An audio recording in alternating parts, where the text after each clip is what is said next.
ঘরের বইয়ের নিন্দা কখনো পরের বইয়ের কাছে করবেন না। কারণ আপনি অসুস্থ হলে আপনার সেবা সেই ঘরের বই করবে, পরের বউ না। অবহেলা এমন একটা জিনিস যা একটা জীবিত মানুষের বেঁচে থাকার ইচ্ছেটাকে মেরে ফেলে। কাউকে ভালোবাসলে একটা সময় ভুলে যাওয়া যায়, ছেড়ে আসা যায়, কিন্তু কারো মায়ায় পড়লে তাকে ছাড়া থাকা যায় না। মানুষ যখন আপনাকে তার সুবিধা মতো ব্যবহার করতে পারবে না, তখন বলবে আপনি বদলে গেছেন। বিবাহিত কোনো মেয়ের প্রধান শত্রু তার নিজের মা, কারণ তিনি সংসারে এতটাই নাক গলান যে মেয়ের কল্যাণের চেয়ে অকল্যাণই বেশি হয়। বাবাকে বৃদ্ধাশ্রমে রেখে এসেছিল ছেলে। একদিন বাড়িতে নোটিশ এলো, বাড়ি খালি করতে হবে। বাবা সব সম্পত্তি বৃদ্ধাশ্রমে দান করেছেন। সবাই ভালো মানুষ খুঁজি, কিন্তু নিজে ভালো হতে চায় না। যে মানুষ যত বেশি অন্যের দোষ ধরতে ব্যস্ত থাকে, সে তত বেশি নিজের দোষ দেখার প্রতি অন্ধ হয়। বেঁচে থাকার সময়কালটা খুবই ছোট, কিন্তু এর হিসাবটা অনেক বড়।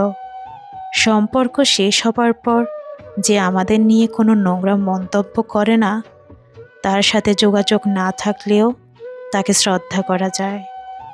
কারো ক্ষতি করে নিজেকে মহান ভাবছ?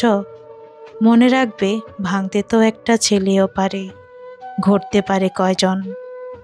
কেউ তোমাকে অনেক বেশি গুরুত্ব দিলেই ভাববে না মানুষটা অনেক সস্তা। আসলে সৌভাগ্যটা তোমার, পৃথিবীতে এত মানুষ থাকতেও সে তোমাকে সময় ও গুরুত্ব দিচ্ছে।